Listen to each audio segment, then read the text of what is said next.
name is Ed Hufdell. My wife and I live on Scarborough Drive in Ada.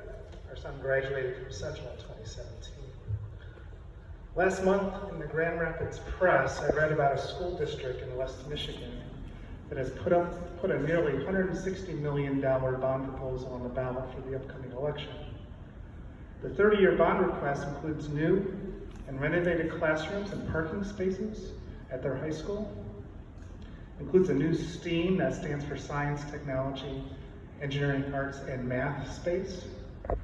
There are upgrades to their Performing Arts Center and athletics facilities.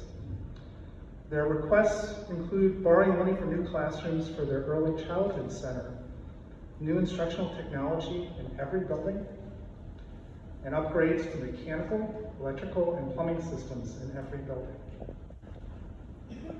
If the ballot proposal passes, it will not raise the tax rate in that district. That district looks for funding from the state, from residents of the district, and from others in the district to maintain its rank as a premier school district.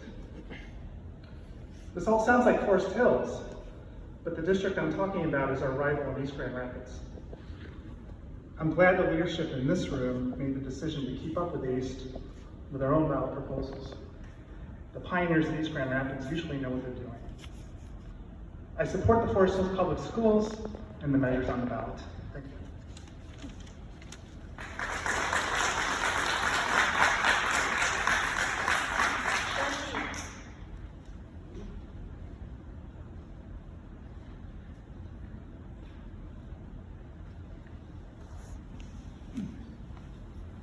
My name is Doug Lee. I live in Ada, and I have 4 Forest Hills alumni. I have a unique opportunity to having kids back when education was a priority in this district under Superintendent Washburn.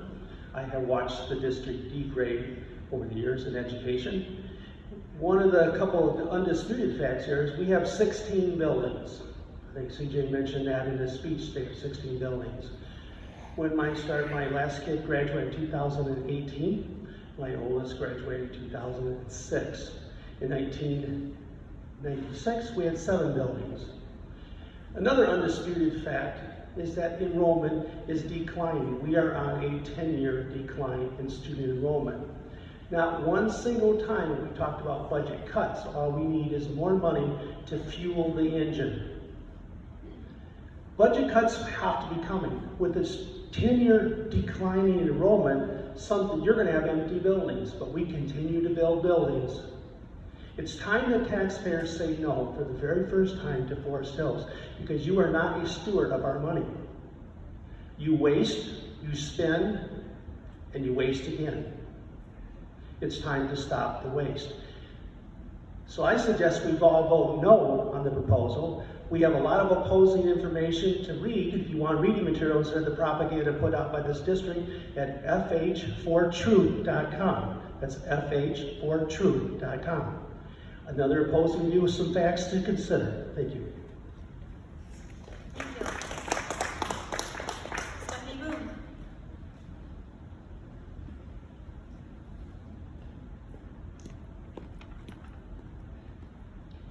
My name is Stephanie Boone. I have 6 kids, and all have attended or graduated from Forest Hills Public Schools. And as a mom of 6, when my kids come to me and ask me for money for this, that, or the other, the first question that comes out of my mouth, and they know this and they would tell you this, is I ask, is this a need or is this a want? Because Mom and Dad will provide for the needs of our children, but the wants, they have to pay for. And I just really urge you to take a step back with the amount of money that is being asked. It's important to make sure that these are needs and that they're not just wants. I'm a former public schools teacher, and I've taught in classrooms that were built in the 1950s, and I've taught in classrooms that are modern. And I can tell you one thing, it does not change the way I teach. It doesn't matter what my classroom looks like. It matters about the children in front of me and the connection that I have with them. And the importance there is that they are getting an education And that does not come from brand new facilities. That is not where that comes from. Now granted, there are things that can make, you know, a learning experience better, of course, but to the tune of $340 million is another question, especially at a time when we are all having to ask our own families, is this a need or is this a want? I attended the October 3rd bond proposal meeting, the community forum, and I asked Julie Davis this question, and I took this straight from the video. This is transcribed from the video. As taxpayers of the Forest Hills community, would we all be considered stakeholders? She says, sure, yeah. And I said, I'm just curious because you, the Board of Education, and other administrators do a lot of talking about wanting input and seeking input from the stakeholders, but a lot of times I feel as though that only means certain groups of people who are sought out by the schools. And my concern is there any kind of guarantee or word from our schools that if we were to vote yes on this proposal, that we as stakeholders would all be heard and valued? And I talked about Robin's book review request and how she was turned away. As a stakeholder, she was turned away and told, no, you don't matter because you don't have kids that go to our schools. Well, if we're stakeholders, and I'm one of them, I have 6 children who went to Forest Hills, I graduated from Forest Hills, and I pay Forest Hills taxes. I would sure hope that my opinion would matter as well. So we need to think hard. Needs, wants, and whose opinion matters. Thank you.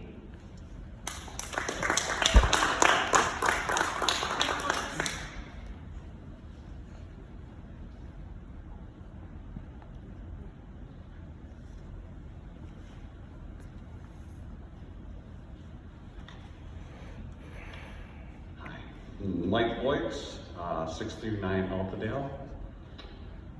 Parent of FHPS students, current 2 students and 2 graduates. I'm also here to provide comments on the bond proposal for this November 7th. I'm concerned about many areas of this and how the bond is structured. While we can agree we want the best for our students here at Forest Hills, the way the bond is presented in some areas is how it concerns me. I just remind everybody to sort of think of the words, the comment, redefine print. On the website, even the information that was handed out today, it really surprised me when I first saw this. It says bond proposal, no tax rate expected over the current year. So I don't understand why. If it's important, yes, it's there, but who chose to bold a certain part of this message, but to then sort of make it smaller? Why not just be bold? It might raise your taxes. So notice that on the video. Also, the video that was well done, really nice video. It says big, bold, no tax increase, but in the audio over the current year. So why the fine print? Why not bold all of this information? And who decided it? That's my big question. It's like saying FHC won the game in the halftime, in case the score doesn't change. So just a bit confusing. I like to teach our family about reading the fine print. When we dig into it, and it's been talked about a bit, the Aquatic Center has issues, and that's been talked about, but have there been any quotes for repairs? $52 million to do a complete new aquatic center is very, very drastic. Are we going to be here in another 20 years to replace that? Well, I appreciate the efforts, and I know a lot has gone into these. It just sends a message, a mixed message. Makes me question the structure of the entire bond when I see something so simple as a message that has some bold and some that's mixed.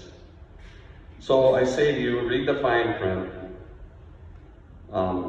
That's just the most important. There's a lot behind this, and again, appreciate the work that's put into it, but I really advise people to read the fine print and look at what's really being told. Thank you.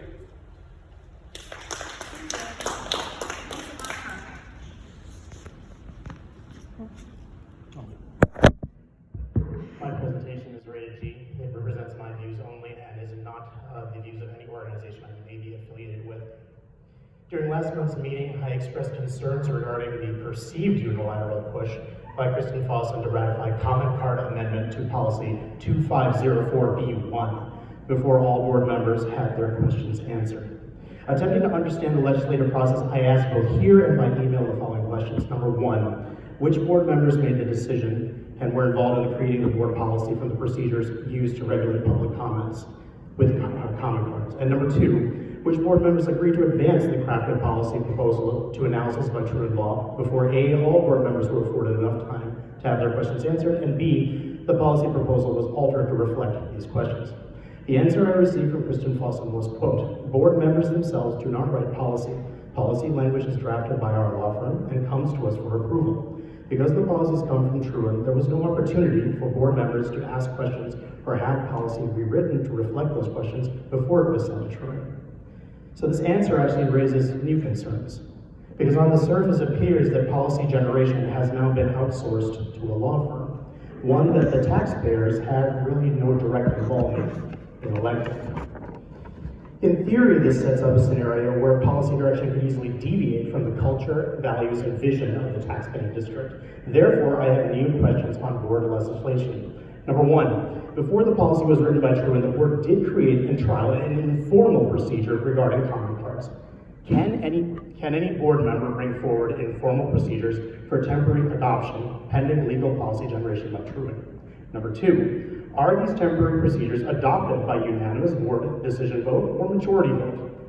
Question three, can a taxpaying member of the public propose an idea to the board for consideration of a temporary procedure creation? And number four, if so, can any board member champion the citizen's idea, or does it have to be a board member assigned to a relevant committee?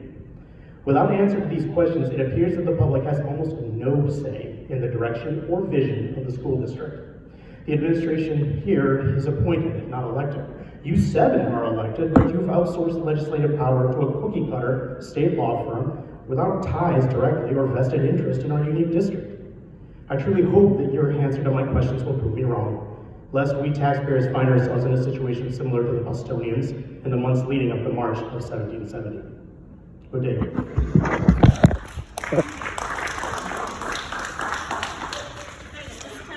Comments are closed. The board thanks you for your input. If you requested contact from the district, the appropriate administrator will follow up with you. Are there any other business items before the board? All right, there being no further business, meetings are adjourned.